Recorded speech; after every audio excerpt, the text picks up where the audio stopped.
Et à un moment, j'en ai eu marre. J'ai dit stop. Et la phrase qui m'a tout déclenché, qui a déclenché toute la force pour le combat qui s'est ensuite déroulé après, c'était je vaux mieux que ça.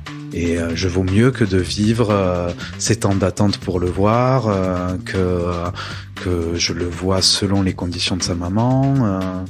Non, en fait, je suis tout à fait capable d'être père. C'est là où la légitimité est revenue, quoi, hein, quand même. Exécuté par qui? Fabrice Florent. Bonjour, bonsoir, bon après-midi à toutes et à tous et bienvenue dans ce nouvel épisode d'Histoire de Daron, le podcast où chaque lundi, à partir de 6h du matin, je donne la parole à un père pour lui faire causer de son expérience de la paternité. Je suis Fabrice Florent, je produis des super podcasts d'interviews et de discussions, en tout cas moi je les trouve super, et je crée des contenus. Je fais parler des pères de paternité, des mères de maternité, des gens de leur rapport au succès, je prends des mecs entre quatre yeux pour leur parler de masculinité, je fais causer des gens de leur rapport à l'argent et de plein d'autres thèmes que je vous invite à découvrir en allant sur mon site fabflorent.com, fabflorent.com. Si vous aimez cet épisode, vous pouvez aller écouter la bande-annonce du podcast pour en découvrir plus sur mon travail et mes autres podcasts. Si vous aimez mon travail, vous pouvez m'offrir un cadeau en échange en me soutenant financièrement et ainsi me donner un peu plus de sérénité en vous abonnant par exemple à mon Patreon ou en m'envoyant de l'argent sonnant et trébuchant. Allez dans les notes du podcast ou en allant sur fabflorent.com, fabflorent.com, donc vous y trouverez toutes les infos. Enfin, si vous aimez ce podcast, vous pouvez vous y abonner, mettre un chouette commentaire et 5 étoiles au podcast sur votre application de podcast préférée et surtout, partagez cet épisode et ce podcast autour de vous s'il vous a plu. Je suis sûr que vous connaissez des gens que mon travail pourrait intéresser. Vous pourrez également venir commenter avec mes auditrices et mes auditeurs chaque épisode directement sur mon Discord. Alors Discord, c'est un petit logiciel génial que je vous invite à découvrir, qu'il faut installer sur votre téléphone ou votre ordi. Vous pouvez également me suivre sur les différentes plateformes et réseaux sociaux. Vous pouvez vous abonner à ma newsletter et vous trouverez toutes ces infos pour me contacter dans les notes de cet épisode. Un grand merci d'avance et bonne écoute à vous. Corentin donc. Oui, Corentin. Corentin, t'étais pas sûr d'utiliser ton prénom? Non, mais en fait, j'ai envie de le faire parce que je me sens assez fier de mon histoire aussi. Ok. J'ai envie. Tu savais pas trop si tu voulais utiliser ton prénom parce que c'est compliqué de trouver ta place de père et surtout vis-à-vis de la maman de ton fils, c'est ça? Oui, c'est ça. C'est pas évident. C'est pas évident. C'est pas une histoire qui a été linéaire avec. C'est pas du tout une histoire classique de parentalité. Et du coup, voilà, c'est pour ça aussi. Ok. T'as quel âge, Corentin? J'ai 32 ans. Et t'as un fiston qui a donc 9 ans. C'est ça. Et qui vit dans une toute autre ville. C'est ça, qui vit à Grenoble. Ouais. Donc, c'est pas du tout facile pour s'y rendre. Là où toi, tu vis à Toulouse aujourd'hui. Oui. Et effectivement, je ne crois pas qu'il y ait un train direct. Non. non, il y a 2 changements. Il faut bien 6h30 pour y arriver. Et voilà. C'est pas simple. Faire les trajets, notamment avec lui, c'est pas toujours simple. Et donc, tu le vois pas beaucoup? Et je le vois la moitié des vacances scolaires. Et c'est tout. Et c'est tout. Et ça va? Et ben là, tu vois, je devais le voir à Noël. Et en fait, il est pas venu. Donc, c'est un peu compliqué. Pourquoi il est pas venu? Il est pas venu parce que, pour tout un ensemble de raisons. Après, c'est compliqué. Je peux pas te dire. On a pas mal de difficultés à communiquer ensemble en ce moment et du coup, il a pas pu. Avec ton fils ou avec? Avec mon fils. Ok. Et du coup, il n'a pas été en mesure vraiment, lui, de me dire pourquoi. Ok. Après, on a pu quand même en parler avec sa maman et. Ok. Et c'est vrai que là, il fait un blocage à venir parce que pour lui, dans ce qu'il semble dire en tout cas, c'est que c'est trop long en fait. Pour lui, 1 semaine, c'est avec trop long. Toi, avec moi, c'est trop long. Et quand il te dit ça, comment ça se passe pour toi? C'est compliqué, c'est pas simple à recevoir.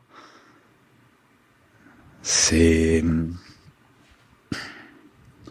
y a une part de moi des fois qui en veut presque de me dire ça et Alors qu'en fait, je pense que lui, il fait ce qu'il peut dans toute cette histoire, parce que c'est loin d'être une histoire simple.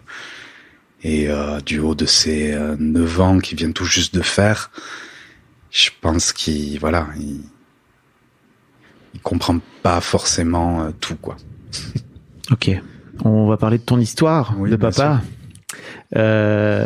Donc, d'où t'es venu ce désir de paternité, toi? Ben, il m'est pas venu, en fait. Il est arrivé à moi. C'est une histoire un peu particulière. C'était, disons que la maman est plus âgée que moi. Voilà, elle a 14 ans de plus. Ok. Et moi, avant, j'habitais à Paris. Donc, on a eu une histoire amoureuse, et encore, je pense, on s'accorde pas forcément sur même cette histoire-là. Pour toi, c'est amoureux, en tout cas? Non, pour moi, ça l'était pas forcément. Ok. Enfin, Pour en elle, tout cas, il y avait pour elle, ça l'était un plus. désir amoureux, mais aujourd'hui, après avoir été vraiment dans des relations et des relations longues, et ben en relisant le passé, je vois pas forcément de l'amour comme l'amour qui avec de la construction, enfin avec une idée de construction, de confiance, c'est ça, de confiance surtout. Ok.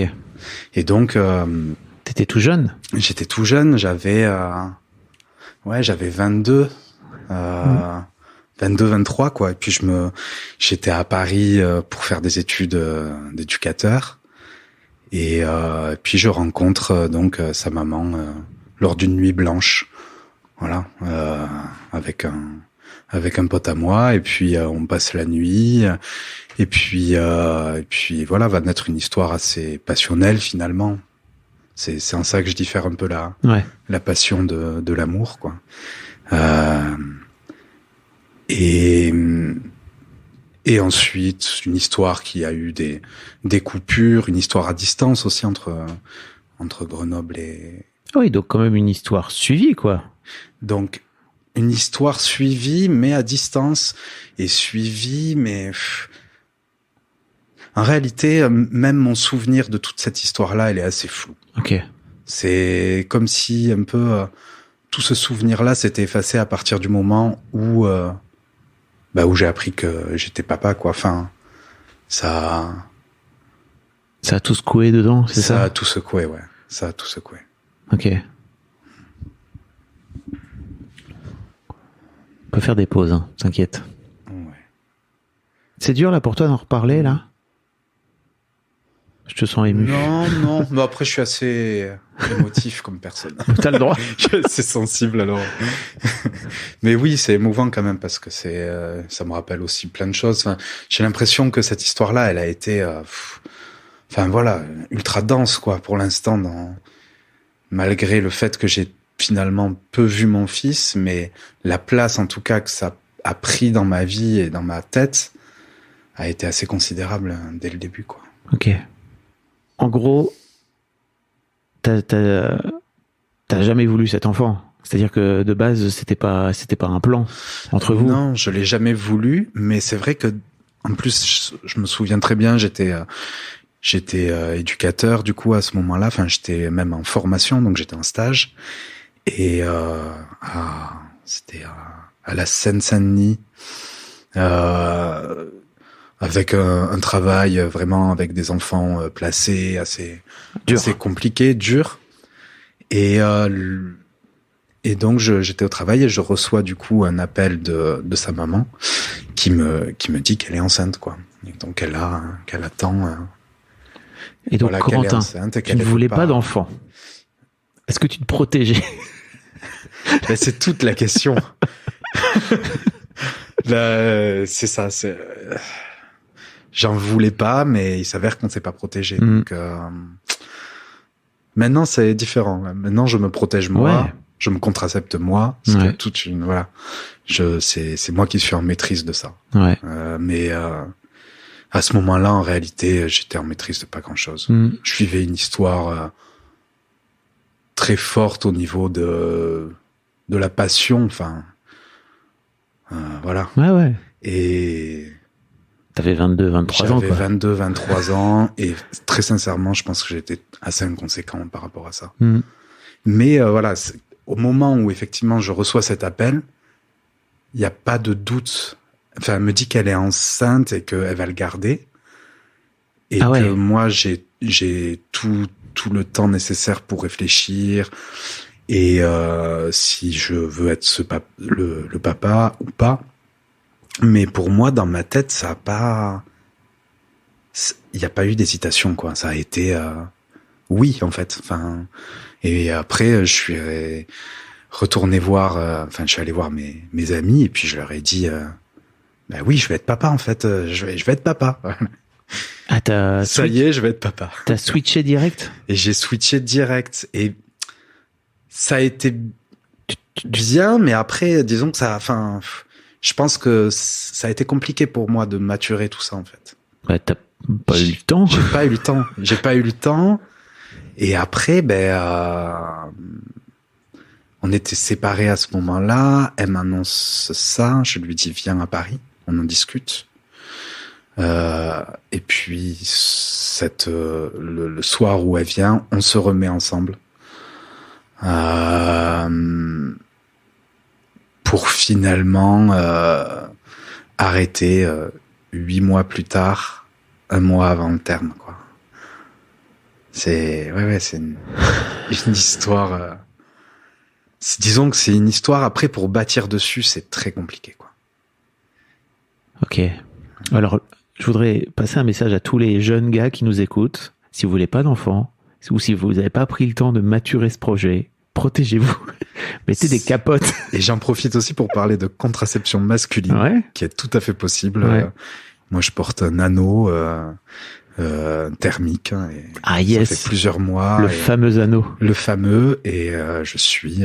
voilà, je n'ai aucun spermatozoïde fertile, en tout cas. Bon, je vous mettrai un lien vers plus d'informations sur le fameux anneau qui, si je me trompe pas, alors moi je suis vasectomisé, donc c'est vraiment l'aspect définitif. Ne faites pas ça si vous voulez juste vous contracepter pour un moment, parce que c'est vraiment définitif.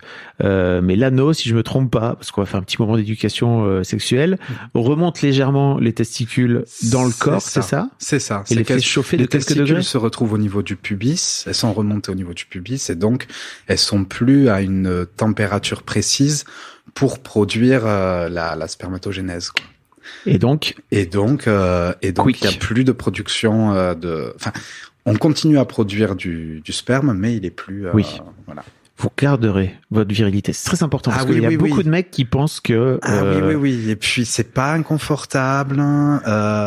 Je n'ai eu aucune remarque de quelque personne que ce soit qui pouvait atteindre ma virilité. Quand tu dis personne, tu veux dire des femmes. Des femmes. Voilà, il y a... Et puis souvent, en plus, les femmes, elles disent, OK, cool. Tu prends en charge. Moi, c'est des amies femmes qui m'en ont parlé. Yes. Et voilà. Donc, aujourd'hui, si ça vous dit et que vous êtes en train de fricoter avec une nana qui a 14 ans de plus que vous, avec qui vous n'êtes pas mis d'accord sur le sujet de l'enfant, n'hésitez pas à mettre un petit anneau. Alors, il faut attendre quelques mois, c'est ça, avant que ça... C'est ça, il faut attendre... Ça se passe pas du jour au lendemain. Hein. Non, il faut d'abord...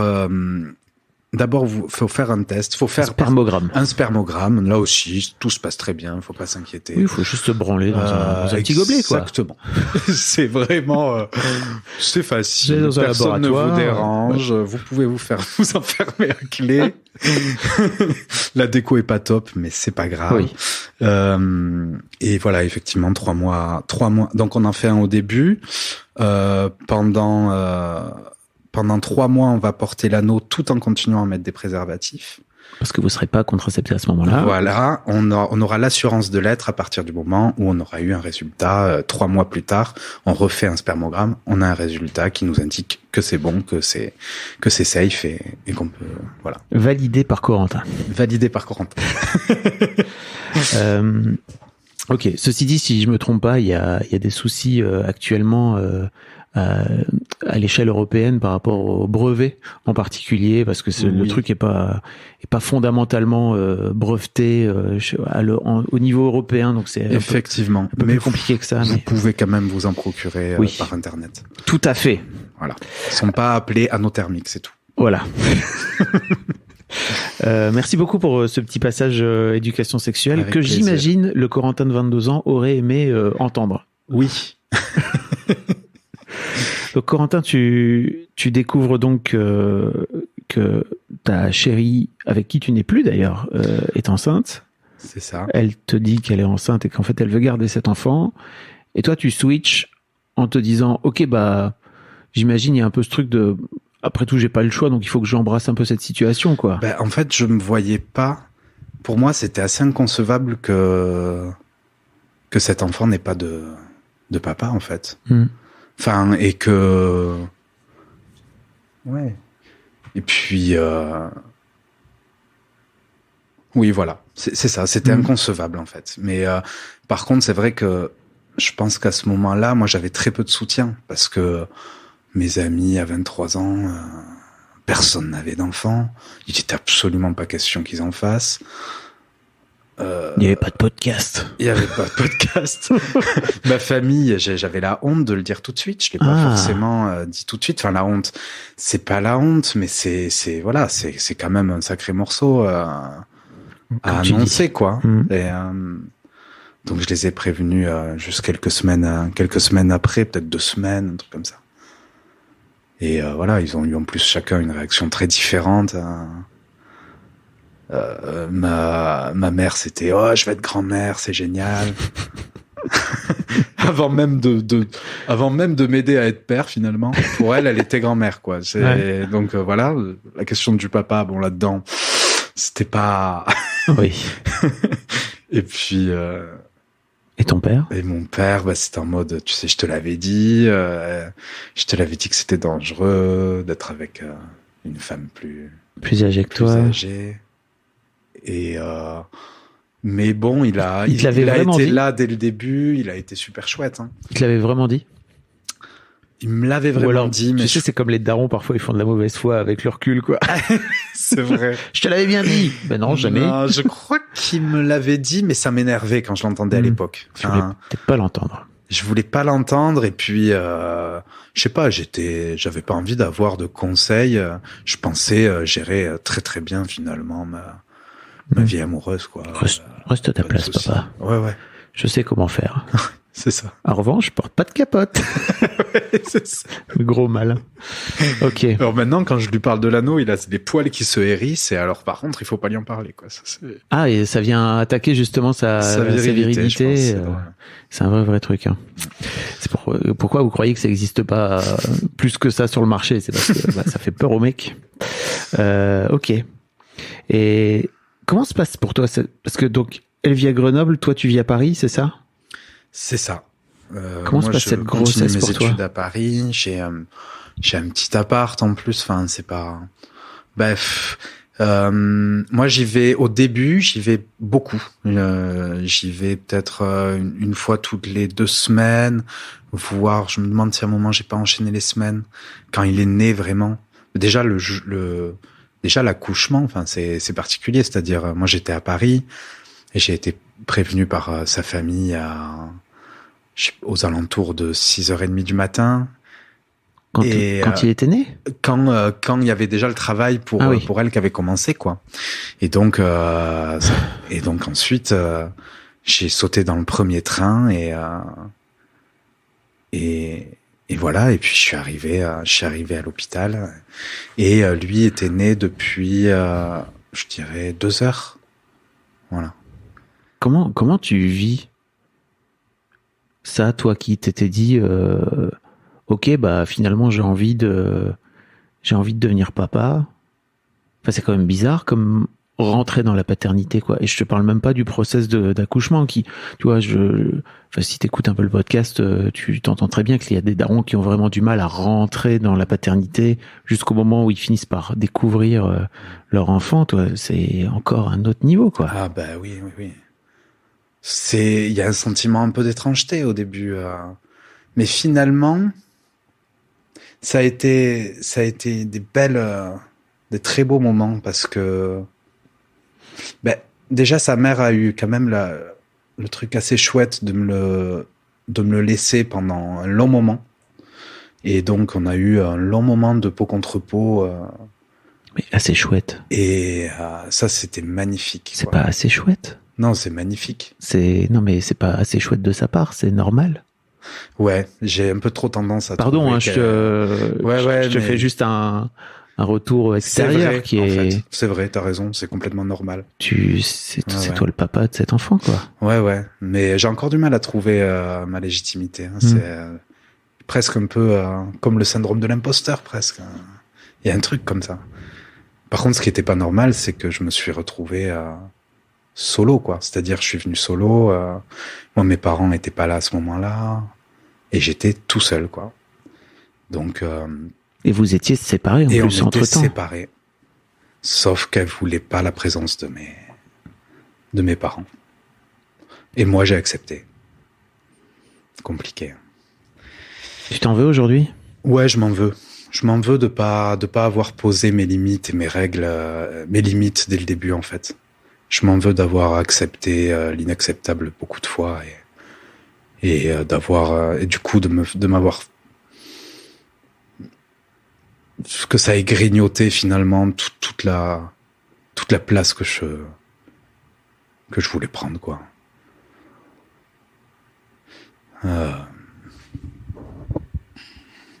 Et le jour de l'accouchement, il y a eu ce moment de peau contre peau qui était vraiment très beau et où vraiment, et je me le suis tatoué d'ailleurs sur le bras. Et souvent, je lui rappelle ce moment à mon fils. Je lui dis, ça c'est le tatouage où j'ai voulu me tatouer ce moment où t'es né, et on a fait, où on était collés comme ça. Et ça t'a manqué de l'avoir plus tard d'avoir du contact avec lui comme ça? Tu l'as pas eu beaucoup? Je crois qu'en fait, à ce moment-là, je me fermais énormément à toute émotion. C'est-à-dire pour pouvoir finalement survivre un peu, enfin en tout cas pour créer le lien avec lui, j'étais complètement tourné vers lui dans les moments où j'allais le voir, c'est-à-dire dans les moments aussi bien bébé que dans les années qui ont suivi. Comment dire, on se voyait peu et donc j'essayais de créer des ambiances les plus complices possibles, des jeux, des choses en tout cas où lui puisse avoir du plaisir à prendre, lorsqu'il me voit, quoi, et que ça soit pas que les moments qui relient à moi soient associés à des moments de joie, quoi. Quitte à ce que moi c'est peut-être le premier sacrifice réellement finalement de papa que j'ai fait, même si c'est un sacrifice assez terrible, c'est de lui avoir tué tous les moments qui pouvaient être difficiles pour moi à être dans cette ville, tous les moments que je passais à l'attendre pour le voir, tous ces moments-là. Je les exprimais. Enfin voilà, je switchais complètement à partir du moment où je le voyais, où il était en face de moi, et voilà. Sauf qu'après, en retour de bâton, c'est terrible. C'est-à-dire ? C'est-à-dire quand je rentrais sur Paris, j'étais anéanti, quoi. C'est-à-dire qu'en fait, c'est quand on n'est pas en osmose et qu'on n'est pas vraiment, c'est comme si tout ce que j'avais donné, en fait, c'était volatilisé à chaque fois. Enfin, il y avait quelque chose comme ça. En osmose, tu dis ? Ouais, je sais pas. Tu cherchais ça ? Tu cherchais l'osmose avec ton fils, c'est ça ? Non, je cherchais pas l'osmose. En fait, je me suis toujours très bien... c'était toujours super quand on se voyait. Ce qui était compliqué, c'est que sa maman, elle, ne voulait pas nous laisser tous les deux, en fait. Du coup, on a... Mais jusque quand ? Jusqu'à ses... je dirais jusqu'à ses j'arrive même plus à savoir les dates. Ça a duré bien, je peux te dire une connerie. 4 ans, quelque chose comme ça. Ça a duré longtemps. Donc, on était séparés. Il y avait absolument plus d'amour. Uniquement moi, j'avais énormément de rancœur, de colère, mais que je devais taire quand on était en présence de Django, parce que je voulais qu'il soit bien dans ces moments-là. Et donc, c'est comme une sorte de jeu qu'on jouait devant lui, de finalement bien s'entendre, mais en fait, moi, j'ai jamais senti d'authenticité dans ces moments-là. Ouais. Et je pense que lui, avec sa sensibilité, plus il grandissait, et moins il voyait aussi tout ça, quoi. Ouais. Et tu t'es pas dit à un moment donné, ok, moi je vais aller vivre à Grenoble, non, trouver un job là-bas, non, pour, tu vois, avoir une garde partagée et avoir une relation avec ton fils, quoi. Ben, c'est vrai que, et je crois que c'est le principal reproche qu'il me fait aujourd'hui, en fait. Pourquoi tu viens pas? Pourquoi t'es pas venu? Mais parce que tu vois, le boulot d'éducateur, a priori tu peux le faire partout, quoi. Bien sûr, mais je crois que j'ai une réelle aversion pour cette ville déjà. Okay. J'y ai vécu beaucoup de moments très durs aussi pendant toutes ces années. Et en fait, ça m'a trauma, quoi. Je suis mal quand je suis là-bas. Enfin, c'est vraiment, c'est un vrai problème. Je suis vraiment pas bien du tout, quoi. J'ai le ventre qui est tout noué. Je revois les parcs là où j'attendais pendant qu'il faisait sa sieste chez sa mère, de le revoir après sa sieste. Enfin, c'est tout ça, quoi, et qui viennent. Et non, ça a été compliqué, hein, effectivement, de tenir ça. Puis moi, j'ai ma famille ici, en fait. À ce moment-là, en plus, j'étais à Paris. J'étais vachement ma famille à Toulouse, moi à Paris, mon fils à Grenoble. J'étais éclaté de partout, oui. Quoi. Donc, plutôt que d'aller à Grenoble, j'ai décidé de me rapprocher de ma famille à moi. Peut-être parce qu'elle était beaucoup plus stable que la famille à construire avec ton fils, avec mon fils et sa mère. Il y a aussi ça, c'est que moi je voulais pas. Ce qui est terrible dans toute cette histoire, c'est que moi, plus je suis loin d'elle et mieux je me sens, en fait. Sauf que c'est la mère de mon enfant. Et donc, en fait, il faut aussi composer avec ça. Mais c'est un effort énorme, quoi. C'est-à-dire, il n'y a pas... Voilà. Et donc voilà, j'ai choisi effectivement ma famille de Toulouse, parce qu'aussi j'avais besoin de soutien à ce moment-là. Et donc j'ai construit ensuite une autre vie, on va dire, sur Toulouse, où j'avais démissionné de mon travail à Paris, qui était très difficile aussi. Oui. À Paris, je pense que j'ai vécu de la dépression, on peut le dire, ouais. La dépression, ce qui a eu aussi comme des conséquences directes sur mon fils, parce que j'ai aussi ma part de responsabilité énormément, quoi. Mais bah oui. Et c'est vrai qu'à un moment, je pense que cette dépression j'étais dans une espèce de cycle infernal, cercle vicieux, où je n'arrivais pas à l'appeler, en fait. Et j'ai procrastiné sur cette question-là pendant plusieurs mois. Sur quelle question? L'appeler, simplement l'appeler.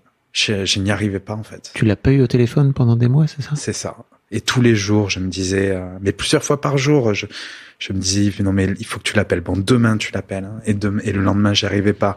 Et ça prenait une place phénoménale. Enfin, plus ça prenait de la place, plus le blocage était grand. Bien sûr. Et ça a duré quand même 7 mois. Ah, t'as pas eu de contact avec lui pendant 7 mois? Il avait quel âge? Et il était encore assez petit. Il avait 2 ans. Ouais, je dirais 1 an. Enfin. Oui. Ouais. Okay. C'est dur de revoir les dates, de réfléchir, oui. De se replonger dans les dates. J'ai l'impression de tout foirer, mais c'est juste ta perception à toi de l'histoire. Oui, voilà, c'est ma perception. Mais ma perception, c'est, voilà, en tout cas, pendant les premières années, pour moi, il y a eu la phase où j'étais très présent quand il était bébé et où là, j'ai l'impression, c'était la phase aussi où je pouvais voir comment ça pouvait se passer. Mais durant cette phase-là, sa maman était m'a laissé très très peu de marge en fait. Je pouvais pas forcément, par exemple, partir avec lui, me balader avec le porte-bébé seul. Et tu lui as pas dit maintenant tu me laisses, c'est mon fils. J'ai pas eu ce courage. Je sais pas si c'est une histoire de courage ou si c'est une histoire de. Tout à l'heure, tu parlais de syndrome de l'imposteur, c'est ça? Je pense qu'il y a aussi de tu ça. Tu pas légitime? Peut-être pas légitime. En tout cas, à mes yeux, elle était bien plus que moi. Je veux dire, tous ses amis avaient des enfants. Et puis t'avais 23 ans. Et puis j'avais 23 ans, en fait. Normalement, tu devrais être en train de jouer à la Xbox, quoi. Ouais, enfin, j'aime pas les jeux vidéo, mais j'essaye d'y jouer des fois, notamment avec mon fils. Mais c'est la cata. Ou de faire des trucs de 23 ans. Bah ouais, en fait. Sortir en boîte. J'aime pas ça. Non, bon, bref, tu vois l'idée. Je vois l'idée. Je vois, mais non. Ouais. Et donc, ouais, t'as fini par... Tu disais tout à l'heure que de ce fait-là, tu le voyais que la moitié des vacances. Alors maintenant, je le vois la moitié des vacances, c'est-à-dire il y a eu tout un parcours avant d'en arriver là. Un parcours qui a été assez rude quand même. Après, moi, à un moment, il y a eu 2 phases où où j'ai mis plusieurs mois à ne pas le contacter. C'est-à-dire pendant 7 mois, donc je l'ai pas appelé. Tu t'en veux là aujourd'hui? Je te saute dessus. Ça se sent un peu. Disons que j'en suis pas fier et le dire à ce micro, c'est pas forcément facile, mais en même temps, j'ai envie de le dire aussi parce que je crois que ce que j'ai vécu, je pense pas être le seul à l'avoir vécu et je pense aussi que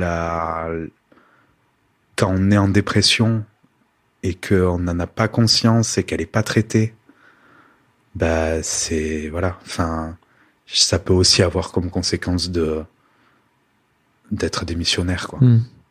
Prenez soin de votre santé mentale, les gars. Ouais, parce que y a trop d'histoires de papa aussi qui arrivent pas à avoir leur enfant ou et voilà, et donc et à un moment j'en ai eu marre. J'ai dit stop, et la phrase qui m'a tout déclenché, qui a déclenché toute la force pour le combat qui s'est ensuite déroulé après, c'était je vaux mieux que ça. C'était vraiment je vaux mieux que ça, quoi. Et je vaux mieux que de vivre ces temps d'attente pour le voir, que je le vois selon les conditions de sa maman. Non, en fait, je suis tout à fait capable d'être père. C'est là où la légitimité est revenue, quoi, hein, quand même. Ce truc.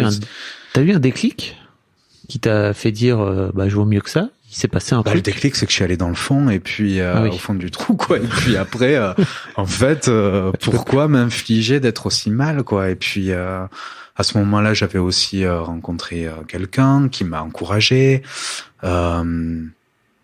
Ouais, donc ma famille aussi, quand même. En tout cas, une partie de ma famille m'avait déjà dit que ça serait pas mal que je fasse appel à une juge aux affaires familiales ou un juge. Et du coup, là, ça a tilté. J'ai dit, ça suffit, on va faire appel par l'aide juridictionnelle, voilà. Et donc ça, c'était vraiment suite aussi à la deuxième période où j'avais pas réussi à contacter mon fils. Suite à cette deuxième période, j'ai réussi quand même à lui écrire une lettre. Disant où je m'excusais aussi de ça, lui dire qu'il était pas responsable, même s'il était petit, même à 3 ans, c'est des choses qui sont importantes, je pense, et qui peuvent être entendues, mais qu'il était pas responsable de ça. Il y a eu un moment extraordinaire d'ailleurs à ce moment-là, je me souviens très bien, j'étais seul avec lui. dans l'escalier là, et je lui dis ça, parce qu'on s'est retrouvés donc après cette lettre. On s'est retrouvés, sa maman est venue à Toulouse avec lui et avec aussi sa mère et son beau-père. Et donc ça a été assez intense comme moment où donc on s'est retrouvés, réunion un peu de famille quoi, où moi j'avais ma belle-mère et mon père. Et on s'est retrouvés comme ça et à aborder aussi mon désir d'aller face à la justice quoi. C'est-à-dire ils sont venus et c'est à ce moment-là que moi j'ai annoncé que je souhaitais en passer par le JAF, les yeux dans les yeux avec sa mère. Et je pense que c'est aussi à ce moment-là que j'ai pris aussi confiance dans qui je pouvais être et aussi dans le père que tu pouvais être. Dans le père que je pouvais être et dans l'homme aussi que je pouvais être. Enfin, dans le courage aussi que je pouvais avoir et enfin de dire que c'était insupportable cette situation et que voilà et qu'en fait c'était terminé, que il y a des choses que je n'accepterai plus quoi, de façon vraiment stricte, et que pour ça j'allais en passer par la justice justement pour ne plus dépendre et pour avoir un tiers quoi. Puis faire valoir tes droits aussi. Faire valoir mes droits et avoir la possibilité. Moi, mes premières demandes, c'était d'avoir la possibilité de voir mon fils seul et qu'il vienne, enfin, de le récupérer, qu'il passe les vacances ici. Donc, j'étais assez confiant au début. Je me disais bon, mais ça va être accepté. Enfin, c'est pas si compliqué, c'est pas si complexe.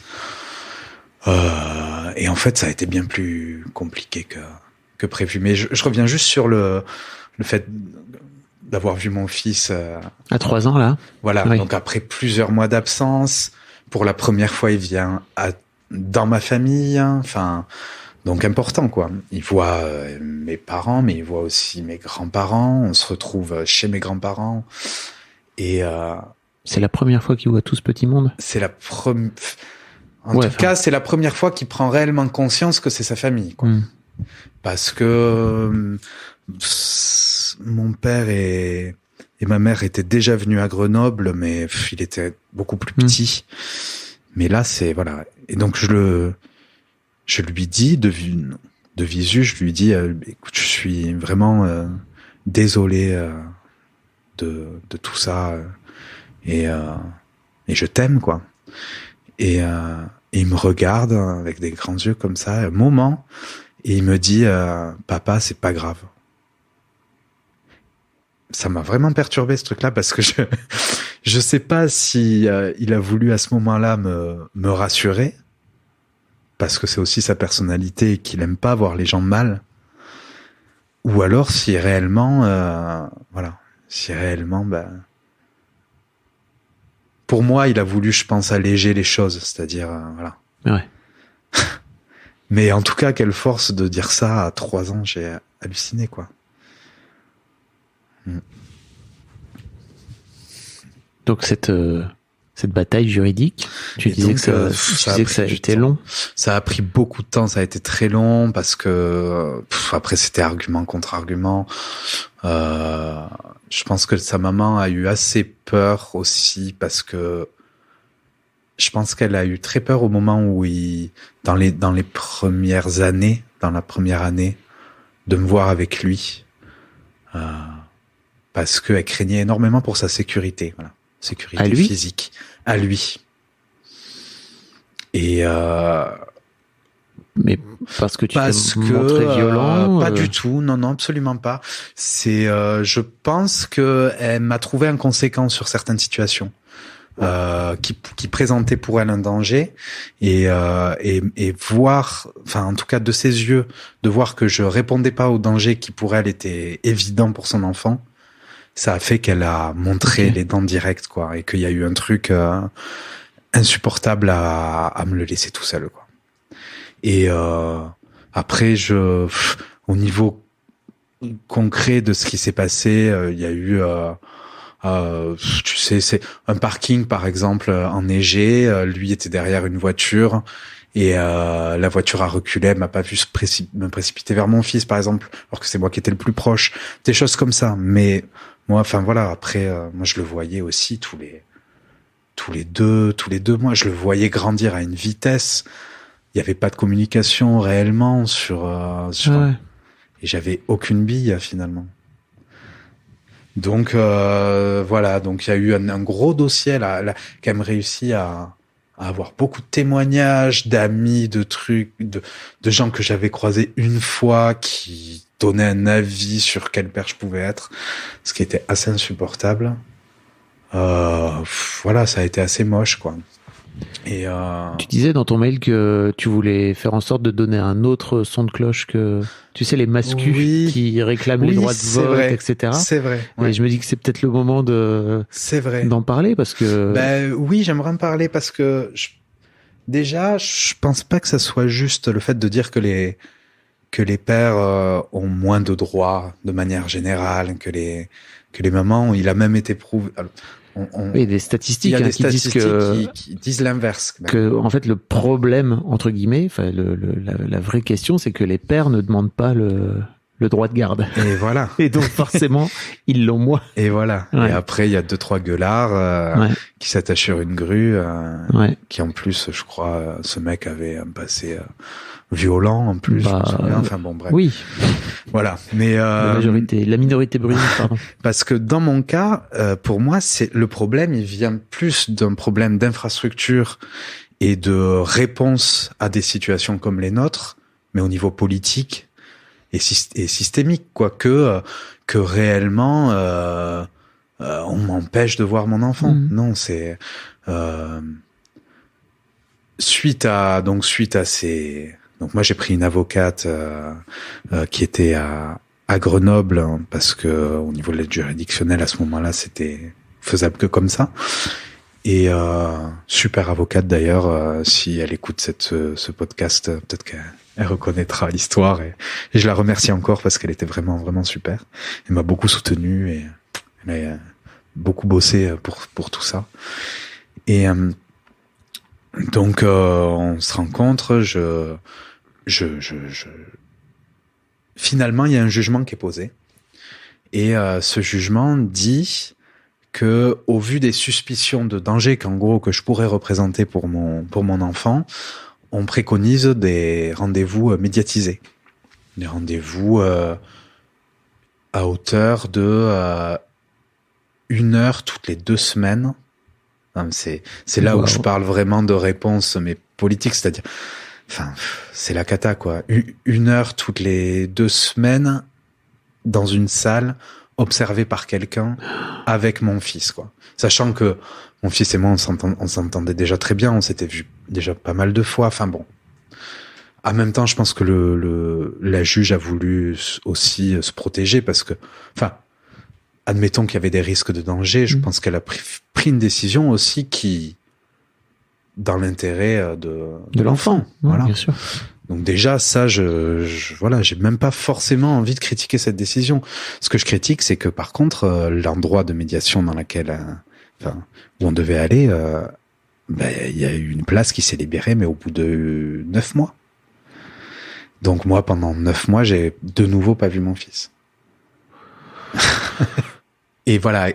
Mais il y a quelque chose aussi d'assez important dans ce que je veux dire, c'est que quand ça vient pas d'un coup, quoi, d'être papa, en fait, et ça passe aussi j'ai l'impression que ça passe aussi par des moments où on s'oublie un peu soi, c'est-à-dire où en tout cas c'est l'intérêt de l'enfant qui prime, quoi.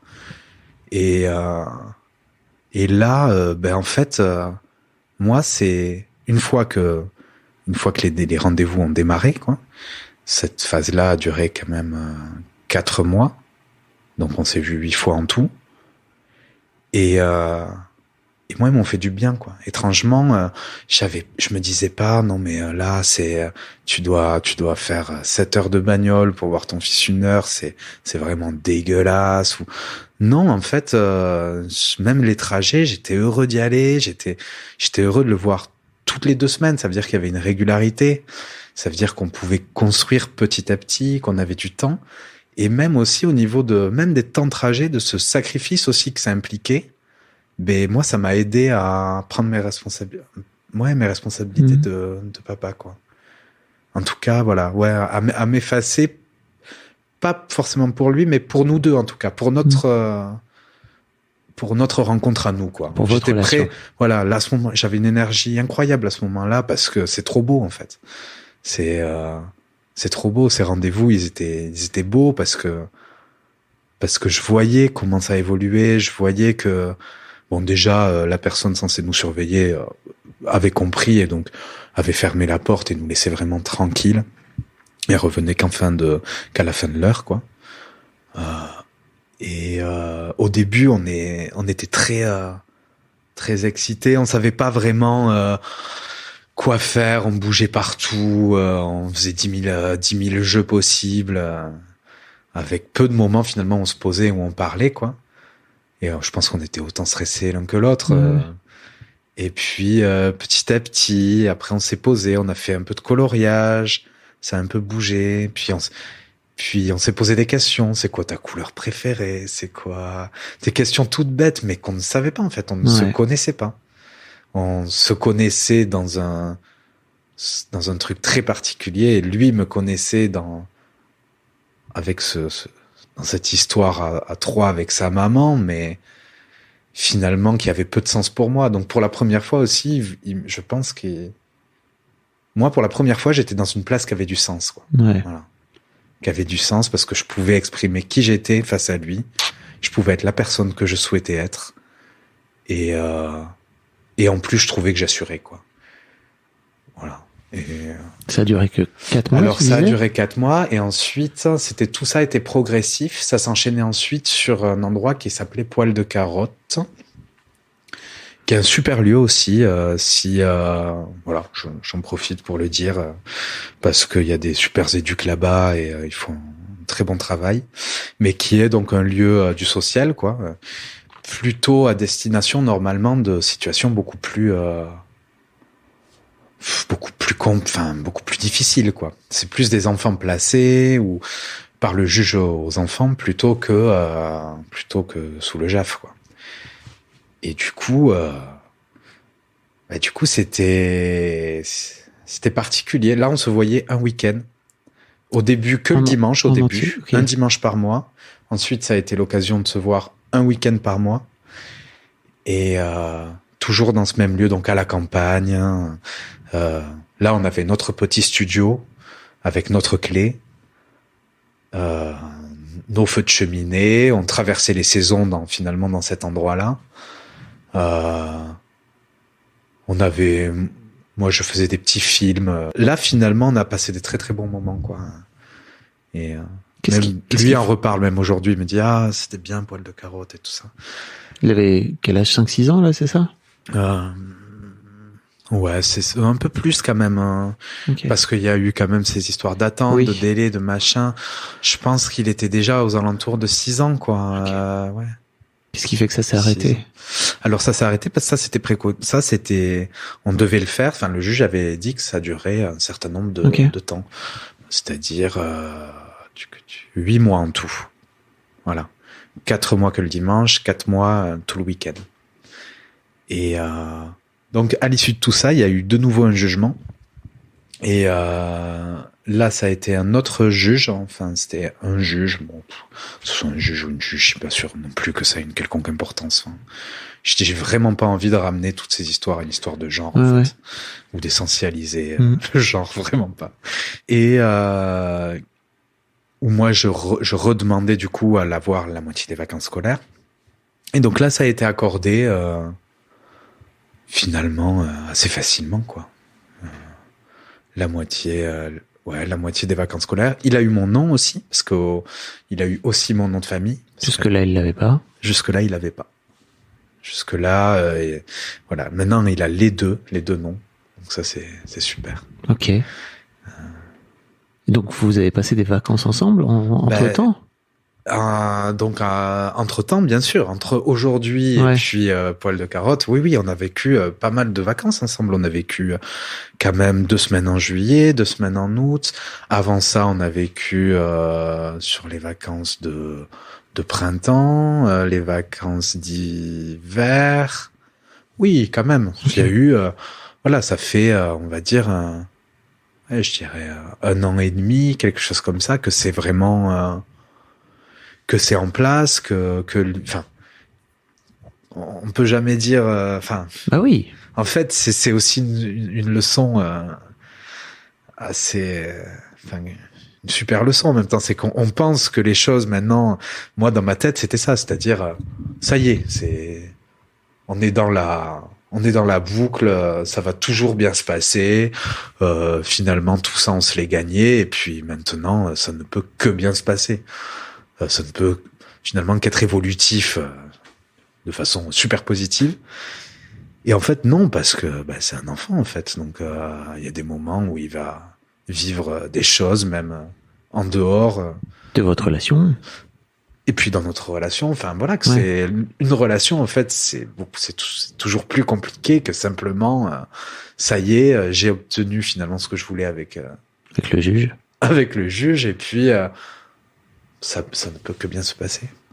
Donc, effectivement, il y a eu plein de vacances. Lui, il a rencontré ses grands-parents. Nous, il a vu aussi où j'habitais. Il a rencontré mes amis aussi, parce qu'il n'avait... Finalement, j'étais pas associé à un monde, en fait. J'étais pour lui. Bah, tu m'étonnes. J'étais juste un papa, mais j'étais un papa dont il connaissait pas la vie. Donc là, je suis devenu un papa et... oui, un humain, quoi. qui a plein de potes, que je lui ai présenté. Ils se sont super bien entendus. Voilà. Il a rencontré mon ex-compagne. Enfin, donc il y a eu un super progrès. Enfin, il y a eu en tout cas une belle histoire qui s'est tissée au fil du temps. Mais voilà, aujourd'hui, pour lui, je crois que là, ça arrivait à quelque chose de compliqué. Alors, j'essaye de savoir un peu pourquoi. Je pense qu'il y a aussi une histoire de conflit de loyauté dans tout ça. Voilà. Vis-à-vis de sa maman, tu veux dire ? Vis-à-vis de sa maman. Ok. Et en fait, toute la difficulté pour moi, c'est vrai, c'est de trouver l'équilibre entre à la fois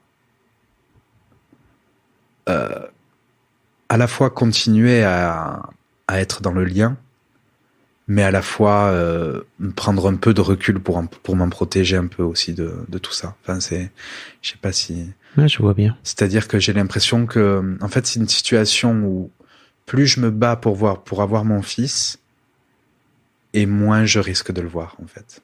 Et c'est terrible de se dire ça, mais une fois que je me suis dit ça, bizarrement, ça allait mieux. C'est-à-dire, ok, on va arrêter de vouloir forcer, ou pas forcément forcer, mais en tout cas de tenir absolument quelque chose. Peut-être que, en fait, je vais le laisser revenir, ou alors on va essayer de voir ensemble dans quelle disposition on peut se retrouver. Peut-être que la famille... Qui commence à devenir grand maintenant, il commence à pouvoir donner son avis, etc. quoi. Voilà, c'est ça. Et puis, si la famille, s'il y a des choses trop compliquées, on va changer de cadre. C'est pas grave, quitte à mettre en parenthèse le jugement. Mais pour lui, en fait, pour son bien. Enfin, c'est en ça aussi que je voulais dire aussi que... Enfin, dans ce truc un peu masculin, non, j'ai pas envie de finalement, des fois, on veut s'accrocher absolument, mais c'est de l'orgueil, quoi. Enfin, et en fait, l'intérêt, le premier intérêt, c'est lui. Enfin, et puis en fait, moi, à distance aussi, enfin, je suis pas constamment à penser à lui. Enfin, et je le dis même. Il y a des journées où toute la journée, je n'ai aucune pensée pour lui. Enfin. Même plusieurs jours d'affilée, ça arrive en fait. Et au début, j'en culpabilisais pas mal, et puis maintenant, je me dis, mais en fait, non, c'est normal, tu peux pas...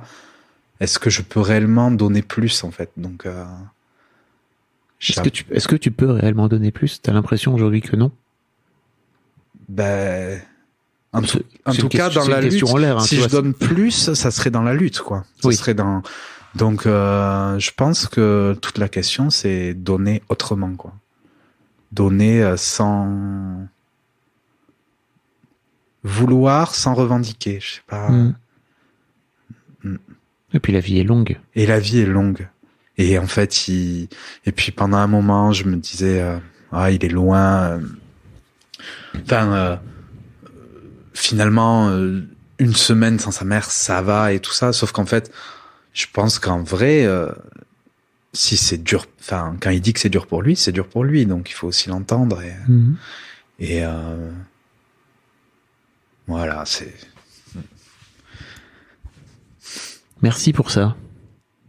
Franchement, déjà ça me parle beaucoup parce que je suis moi-même dans une situation de divorce et mes filles sont un peu plus grandes que ton fils. Et on a passé 1 an avec ma deuxième fille à un peu se bagarrer parce que elle voulait plus trop venir me voir et elle est à Paris, donc en plus c'est l'île Paris si tu veux. Elle est à Lille, donc l'île Paris ça va vite. Donc je l'ai mal vécu pendant 1 an. Donc et c'est très cool que t'en parles comme ça, avec le recul que t'as, avec ton histoire, etc. Donc c'est un super témoignage, vraiment. Je crois.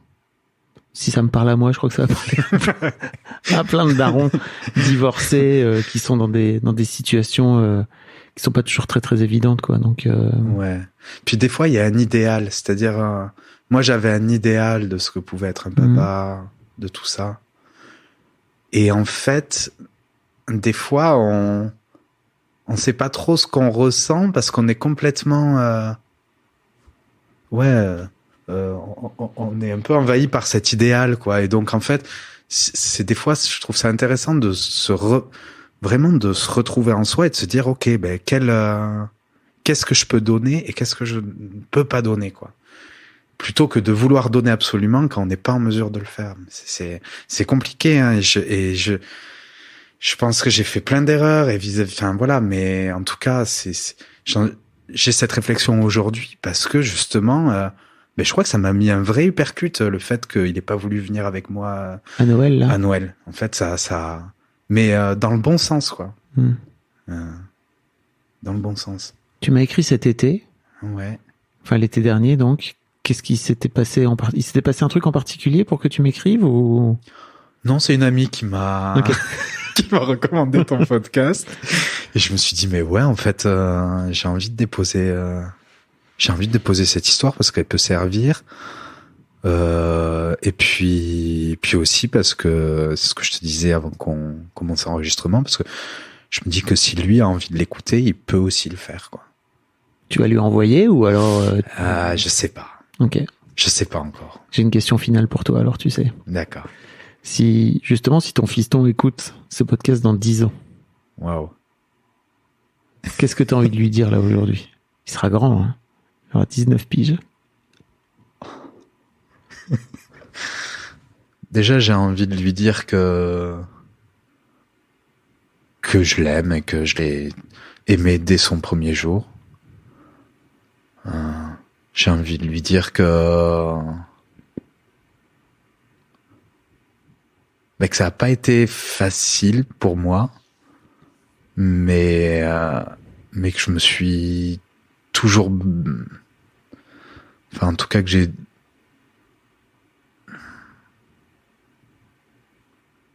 tu vois, j'avais envie de dire que je me suis toujours battu pour lui, mais je crois qu'aujourd'hui, je suis un peu en train d'abandonner cette idée, donc. De te battre. De me battre. D'utiliser le terme voilà, se battre. Exactement, se battre. Comment faire justement pour. Ouais.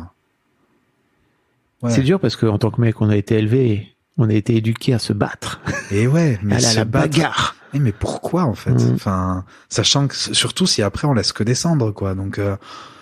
Se battre, il faut dans une logique de construction, quoi, ou éventuellement que la colère elle serve à construire. Mais moi, elle m'a servi l'émotion de la colère pendant pour tout ça. Mais je m'y suis accroché un peu trop longtemps, je pense.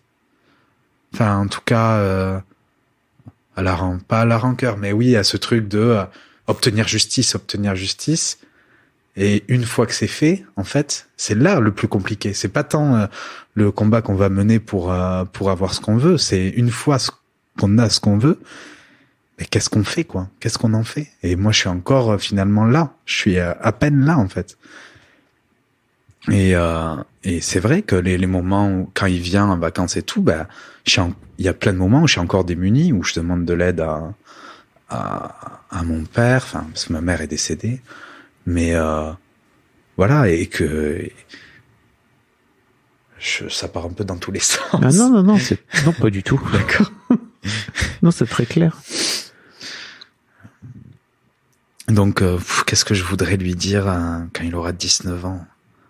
Bah, d'écouter ses émotions, de